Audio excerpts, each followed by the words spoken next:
Inilah suasana Kota Timika yang menjadi salah satu klaster penyelenggaraan PON 20 di Papua.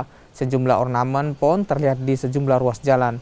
Untuk menyukseskan PON Papua, pemerintah setempat membangun 2 venue, yakni venue biliar dan juga panjat tebing. Sejumlah fasilitas penunjang cabang olahraga lainnya juga disiapkan dengan bekerja sama dengan instansi terkait. PON ke-20 Papua di Kabupaten Mimika mempertandingkan 9 cabang olahraga dengan 12 disiplin pertandingan. Ke-9 cabang olahraga diantaranya judo, tarung derajat, terjun payung, aeromodeling, dan juga basket. Pemerintah di Kabupaten Mimika saat ini kita siap dengan 13 mata lomba yang dipertandingkan di sini.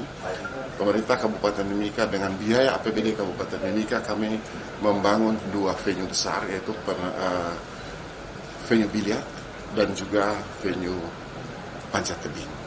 Kami juga membantu menyiapkan fasilitas untuk terbang layang di Bandara Musa Sekilangin Timika, dan juga secara khusus kami juga memberikan dukungan penuh untuk bersama dan berkolaborasi, bersinergi dengan instansi-instansi terkait untuk bagaimana kita bisa membuat venue-venue kita itu baik, seperti masalah persoalan listrik, persoalan jaringan komunikasi, jaringan air, dan lain-lain, agar masyarakat, atlet, dan seluruh penonton yang datang merasa nyaman dan dapat melaksanakan semua hal yang bisa dilakukan selama Pekan Olahraga Nasional.